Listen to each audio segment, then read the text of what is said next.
अस्सलाम वालेकुम वरहमतुल्लाह। आज हम क्वेश्चन नंबर 5 करने जा रहे हैं, एक्सरसाइज 13.1। अब क्वेश्चन नंबर 5 स्टार्ट करने से पहले हमें कुछ चीज़ों का समझना ज़रूरी है, और वो हम जब हम साइंस में पढ़ते हैं, बायोलॉजिकल पोर्शन में जब हमने पढ़ा था कि कैसे सरफेस एरिया ऑफ इंटेस्टाइन्स बढ़ जाता है by means of villi which are finger like projections in our small intestine. इसी तरह से हमने देख लिया था कि लंग्स में भी कैसे सरफेस एरिया बढ़ता है। अब उस चीज़ को समझने के लिए यहाँ पे मैं आपको एक मिसाल दे रहा हूँ कि अगर हम एक ऐसी रेक्टेंगुलर शेप लें, ठीक, इस रेक्टेंगुलर शेप का कुछ सरफेस एरिया भी है और कुछ वॉल्यूम भी है, लेकिन अब मैं इसमें कुछ डिप्रेशन जो है ना वो क्रिएट कर रहा हूँ। अगर मैं ऐसे इसमें कुछ डिप्रेशन क्रिएट करूं,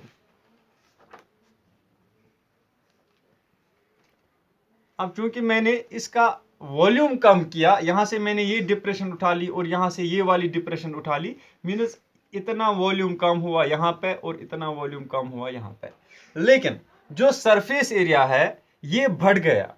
अब देखिए यहां पे हमें अगर इस मतलब ये जो साइड है, इस साइड का की लेंथ देखनी होती, फॉर एग्जांपल अगर ये 15 सेंटीमीटर्स होती ये लेंथ, लेकिन अब देखिए मुझे यहाँ से यहाँ तक पहले आना है, फिर यहाँ आना है, फिर यहाँ, फिर यहाँ, फिर यहाँ, मीन्स ये लेंथ जो है ना ये बढ़ गई यहाँ पे।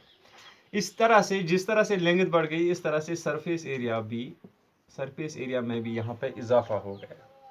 तो इसी नौइयत का क्वेश्चन है, क्वेश्चन नंबर 5। इसमें हमसे क्या कहा जा रहा है, पहले कि cubical block a hemispherical depression is cut out from one face of cubical wooden block। एक ब्लॉक है हमारे पास, वुडन ब्लॉक, इसमें 6 साइड्स होते हैं।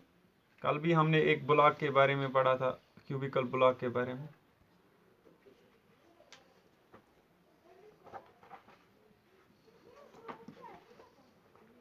एक ब्लॉक है।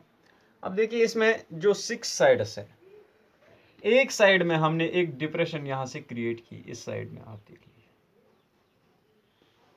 हेमिस्फेरिकल डिप्रेशन ये क्रिएट की। यहाँ पे तो 2 डायमेंशनल, चूंकि मैं आपको यहाँ पे समझा सकता हूँ, अगर हमारे पास हम एक क्यूब के बदले एक स्क्वायर ले रहे हैं समझने के लिए, तो एक साइड में यहाँ पे हमने एक डिप्रेशन क्रिएट की ऐसे, ठीक है ना। ये हेमिस्फेरिकल इन द सेंस कि यहाँ पे ये रेडियस जो है, क्योंकि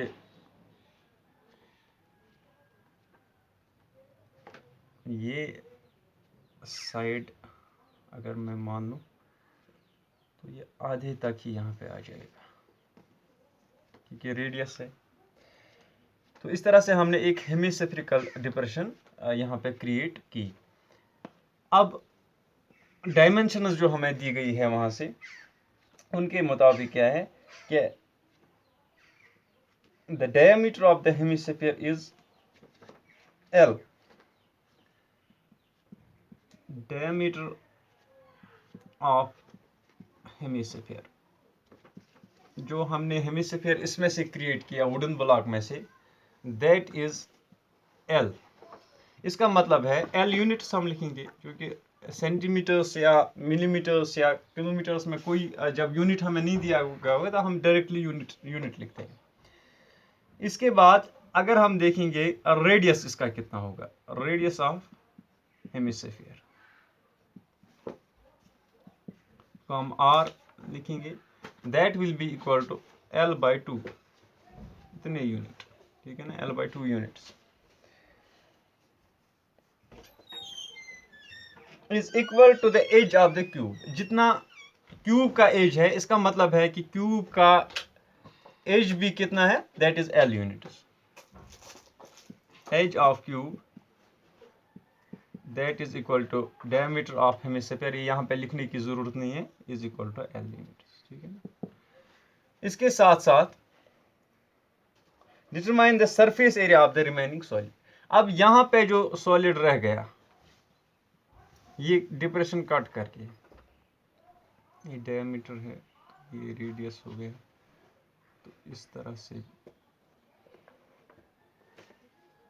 अब ये जो पोर्शन बाकी रह गया, हमें इसका सरफेस एरिया निकालना है, लेकिन ये साइड खुला छोड़ दिया हमने। अब यहाँ पे ये वाला साइड, ऊपर का साइड खुला रह गया, क्यों? क्योंकि यहाँ से हमने ये डिप्रेशन क्रिएट की इस वुडन ब्लॉक में। अब देखिए surface area of the remaining solid, ये जो रह गया हमारे पास सॉलिड ब्लॉक में से हमने कट किया, हमने निकाला एक hemisphere of radius L/2। Surface area of remaining solid कितना होगा? दैट विल बी, पहले तो surface area of cube surface area of cube plus इसमें ऐड हो जाएगा, जैसे मैंने अभी आपसे कहा था कि अगर वॉल्यूम तो कम होता है लेकिन सरफेस एरिया बढ़ जाता है, plus surface area of hemispherical part या डिप्रेशन माइनस इसमें बेस एरिया ऑफ हेमिस्फीयर जो है, ये टॉप का जो यहाँ पे ये वाला जिसको हम बेस एरिया कहते हैं, ये कम हो जाएगा, जैसे कल वाले क्वेश्चन में बेस एरिया ऑफ हेमिस्फीयर। तो वो कितना होगा? दैट विल बी, अब इसका है 6 × एज² मीनस 6L²। एज की जो लेंथ है that is L units, plus surface area of hemisphere that is 2πr² minus base area of hemisphere that is πr²। अब कल ही की तरह हम ये क्वेश्चन भी सॉल्व करेंगे। It will be 6L² plus 2πr² में से 1πr² निकालेंगे, इट विल बी πr²। अब यहां पे 6L² प्लस πr² के बदले हम लिखेंगे r का वैल्यू है L/2, π × L/2²। लेकिन ये जो स्क्वायर है ये दोनों पे अप्लाई है, it is L² divided bye 2²। तो हमें क्या मिलेगा? यहाँ पे इतने स्क्वायर यूनिट्स हमें मिल रहा है इसका surface area. It will be 6L² plus π L × L that is L² divided by 2 × 2 that is 4, क्योंकि स्क्वायर यहाँ पे दोनों में L का भी स्क्वायर है और 2 का भी, इट इज होल स्क्वायर, यहाँ पे दोनों का स्क्वायर है। तो अगर हम थोड़ा सा और इसमें यहाँ पे क्रॉस मल्टीप्लिकेशन अप्लाई करेंगे, ये स्क्वायर यूनिट्स में आएगा। 6L² × 4 that is 24L² plus πL² × 1 that is πL² divided by 4 × 1 that is 4, इतने स्क्वायर यूनिट्स। अगर हम इसमें से 1/4 कॉमन निकालें, यहां पे इसमें से हम पहले L कॉमन निकाल सकते हैं और 4L पहले कॉमन निकालेंगे।